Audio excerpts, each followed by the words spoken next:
Code concernant notre continent, l'Afrique. Et commençons l'édition d'aujourd'hui, du lundi 26 février 2024, avec le président Abdel Fattah el-Sisi qui a reçu son homologue érythréen Iasias Afwerki le samedi 24 février au palais de l'Ittihadiyya. La visite du président érythréen intervient dans un contexte régional tendu suite à la signature d'un accord entre l'Éthiopie et la région séparatiste du Somaliland. Plus de détails dans ce commentaire signé Dalia Karam. Le président Abdel Fattah el-Sisi a reçu ce samedi le président érythréen Iasias Afwerki au palais présidentiel où une cérémonie de réception officielle a eu. Le porte-parole de la présidence a affirmé l'intérêt des deux parties à continuer de développer leurs relations bilatérales afin d'atteindre un changement dans le niveau et la profondeur de la coopération entre les deux parties dans divers domaines économiques, commerciaux et de sécurité. Les discussions se sont concentrées sur l'activation des échanges commerciaux entre les deux pays et l'amélioration des flux d'investissement en soutenant la présence des entreprises égyptiennes dans le marché érythréen dans des secteurs d'intérêt et prioritaires pour les deux parties dans lesquels les entreprises égyptiennes bénéficient d'avantages comparatifs et d'une expérience accumulée. Le porte-parole a ajouté que les discussions ont également porté sur la situation régionale, notamment les derniers développements en mer Rouge. Les deux présidents ont discuté des graves développements sécuritaires qui se produisent dans cette région et ont souligné l'importance de la non-escalade et de la maîtrise de la situation. La nécessité de parvenir à un cessez-le-feu immédiat dans le secteur de Gaza a également été soulignée de manière à ouvrir la voie à un accès humanitaire complet et durable à la bande de Gaza et à ouvrir la voie à une solution à deux États et à l'établissement d'un État palestinien indépendant conformément aux références internationales approuvées. Les deux dirigeants ont également abordé les derniers développements qui se produisent dans la Corne de l'Afrique. Ils ont convenu de la nécessité de respecter la souveraineté de l'État somalien et de l'appuyer dans le rejet de toutes les mesures qui diminueraient cette souveraineté. La situation au Soudan a également été abordée et l'importance de poursuivre le travail conjoint entre l'Égypte et l'Érythrée dans le cadre de la voie des pays voisins a été soulignée afin de parvenir à des solutions sérieuses à la crise qui conduisent à un cessez-le-feu qui mettrait fin à la crise et aux souffrances humaines que traverse le peuple soudanais frère et répondre à ses aspirations et à ses espoirs de parvenir à la sécurité, à la stabilité et de réaliser le développement. Le président Abdel Fattah el-Sisi a reçu son homologue érythréen Iasias Afwerki au palais présidentiel de l'Ittihadiyya et les deux leaders ont débattu de plusieurs sujets. Et j'ai le plaisir d'avoir actuellement avec moi en ligne l'ambassadeur M. Ayman Moucharafa qui va nous jeter la lumière sur cette rencontre. Bonjour, Votre Excellence, Monsieur l'ambassadeur Ayman Moucharafa. Bonjour. Bonjour. La visite du président Afwerki, c'est la 4e visite du président érythréen dans la période de presque 10 ans. Et comment dire, avant de parler de la visite, je vais donner une perspective historique. L'Égypte a reconnu l'Érythrée en 1991 après l'indépendance de l'Éthiopie et on était les premiers à ouvrir une ambassade à Asmara en 1993. Et de ce temps-là, les relations entre les deux pays est devenue, très importante pour beaucoup de raisons géographiques et stratégiques et historiques. L'Égypte, c'est un pays qui est à 1700 km de côte sur la mer Rouge et l'Érythrée a plus que 1000 km sur la mer Rouge. Alors la sécurité de la mer Rouge, c'est une affaire qui nous concerne beaucoup et les relations aussi historiques avec les deux pays. L'Égypte a toujours supporté le groupe de Tigrani, qui est maintenant au sein de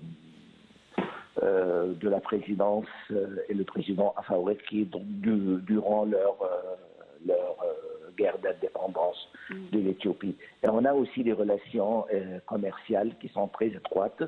On a une balance commerciale de 200 millions de dollars en faveur de l'Égypte. Et ce nombre-là s'est multiplié 10 fois en 3-4 ans et l'Égypte est un pays le plus grand partenaire commercial avec l'Érythrée. Et la visite aussi vient, comment dire, dans une période qui est assez importante pour les deux pays. Il y a, comment dire, la crise de la Corne africaine et, comment dire, les deux présidents ont réitéré l'importance de l'indépendance et l'intégrité de la Somalie et que l'accord éthiopien avec Somaliland est un accord illégal. Et aussi, on a exploré les moyens de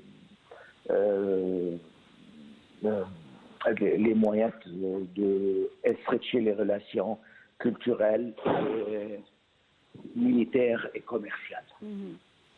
Les deux pays ont discuté également de la situation dans la bande de Gaza.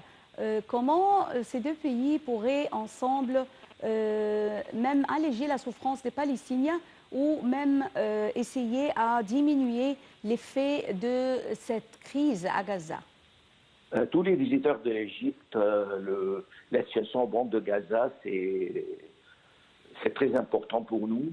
Et on explique tous les efforts égyptiens de médiation et les efforts égyptiens d'allévier la souffrance des Gazaouites et des Palestiniens. Mais l'Érythrée n'est pas, comment dire, un joueur qui est primordial dans la crise de Gaza. Mais le président Afwerki a entendu le point de vue du président et le président a éclairci tous les efforts que l'Égypte déploie pour résoudre le problème de Gaza et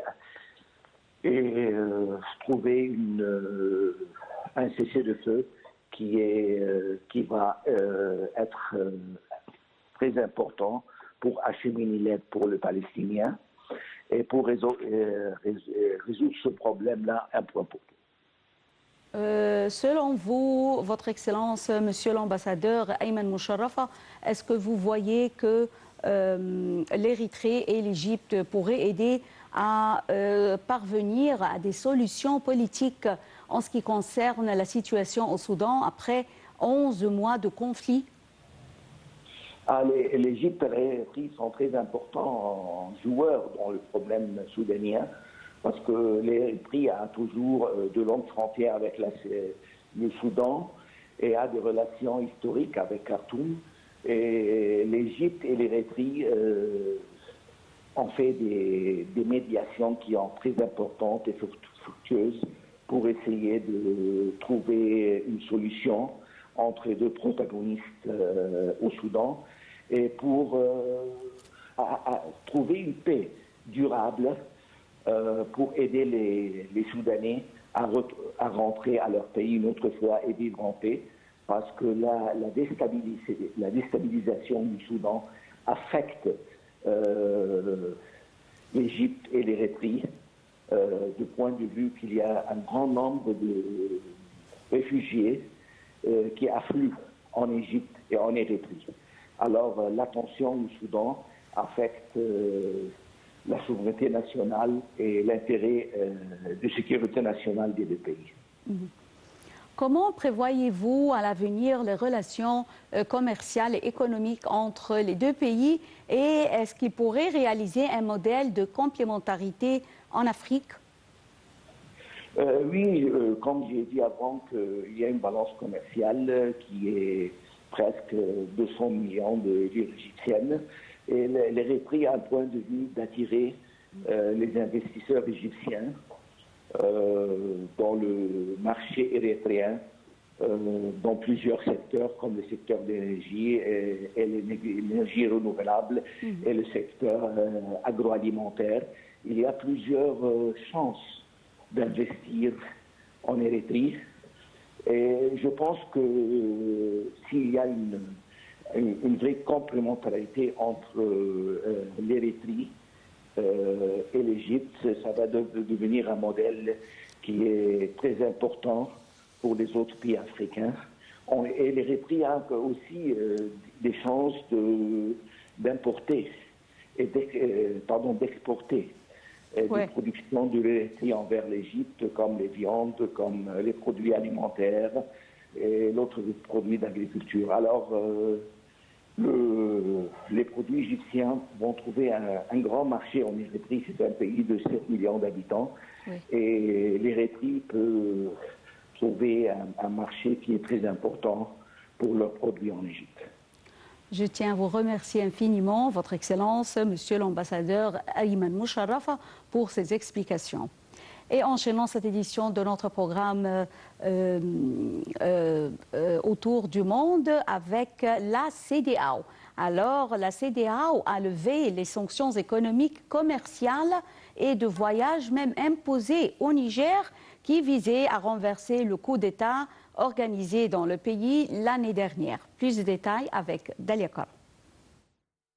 Les sanctions contre le Niger seront levées avec effet immédiat, a déclaré ce samedi 24 février le président de la commission de la CEDEAO, Omar Aliou Touraï, à l'issue de la réunion de l'organisation dans la capitale nigériane, à Abuja. Ce sommet visait à faire face aux menaces existentielles auxquelles la région est confrontée et à implorer 3 pays dirigés par une junte qui ont quitté l'organisation de revenir sur leurs décisions. La levée des sanctions contre le Niger est purement humanitaire et vise à atténuer les souffrances causées par cette situation, a déclaré M. Touraï à la presse. Néanmoins, des sanctions ciblées ainsi que des sanctions politiques restent en vigueur, a-t-il ajouté. Les décisions prises lors de cette réunion visent à défendre les principes démocratiques et à promouvoir le bien-être social et économique des citoyens, a déclaré le président nigérian Bola Tinubu, président en exercice de la CEDEAO lors de l'ouverture du sommet. Pour ce faire, l'organisation doit réexaminer son approche actuelle de la recherche de l'ordre constitutionnel dans les États membres. Monsieur Tinubu invite également les États du Sahel à reconsidérer leurs décisions et à ne pas percevoir leur organisation comme un ennemi. Cette semaine, Yakubu Gowon, l'un des pères fondateurs de la CEDEAO, a exhorté les dirigeants régionaux à lever les sanctions, soulignant que l'organisation est plus qu'une coalition d'États. Selon les analystes, avec le retrait de ces 3 pays, la région de l'Afrique de l'Ouest sera de plus en plus fragmentée et divisée et la nouvelle alliance entre le Mali, le Burkina Faso et le Niger fragmente le bloc ouest-africain et reflète un axe d'opposition aux structures traditionnelles qui ont soutenu la région pendant des décennies.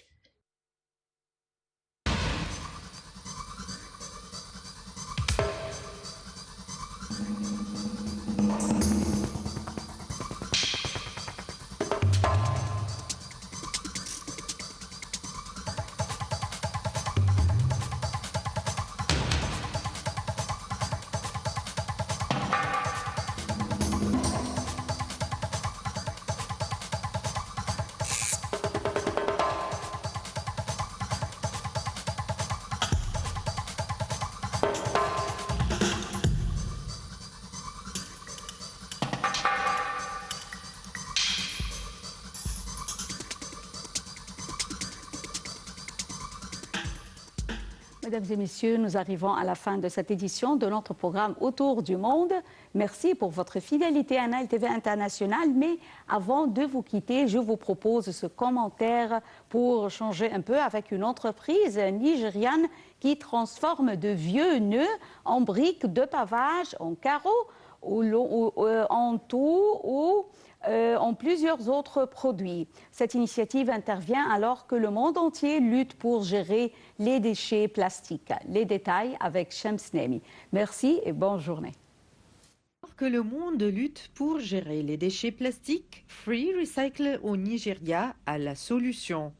Cette entreprise transforme de vieux pneus en briques de pavage, en carreaux, en tongs et plusieurs autres produits. Selon la directrice générale, elle se procure des pneus usés au Nigeria et qui s'avèrent une chose facile.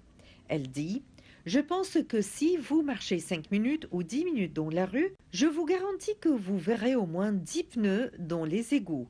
Vous les trouvez au coin de la rue, aux endroits où ils ne devraient pas être idéalement. Et je pense que c'est l'une des choses qui nous a amenés à faire le recyclage des pneus usés. Free Recycle a démarré ses activités en 2018 avec environ 4 employés. Depuis, l'effectif est passé à plus de 150 personnes. En 6 ans, plus de 600 000 pneus ont été collectés et plus de 400 000 d'entre eux ont été recyclés en de nouveaux produits. Pour une meilleure utilisation, un adhésif est ajouté pendant le processus de recyclage. Certains produits recyclés sont légèrement plus chers que leurs homologues traditionnels. La compagnie attribue cela à la durée de conservation prolongée de ces produits. Une coordinatrice du Conseil nigérian de promotion des exportations dans l'État d'Oyo a dit que la majorité de ces pneus que vous voyez autour de vous sont une source de richesse, en fait de déchets à la richesse. Beaucoup de gens ont été embauchés dans cette usine. Vous pouvez voir combien de gens travaillent ici. Ils gagnent bien leur vie et c'est une grande chose. Et les produits qu'ils fabriquent à partir de là peuvent être vendus localement et à l'étranger. Le produit le plus populaire de l'entreprise, c'est ce pavé en caoutchouc. Selon un rapport du Forum mondial des PDG de l'industrie de pneus, 1 milliard de pneus usés sont générés chaque année dans le monde. Près de 4 milliards se retrouvent dans les décharges.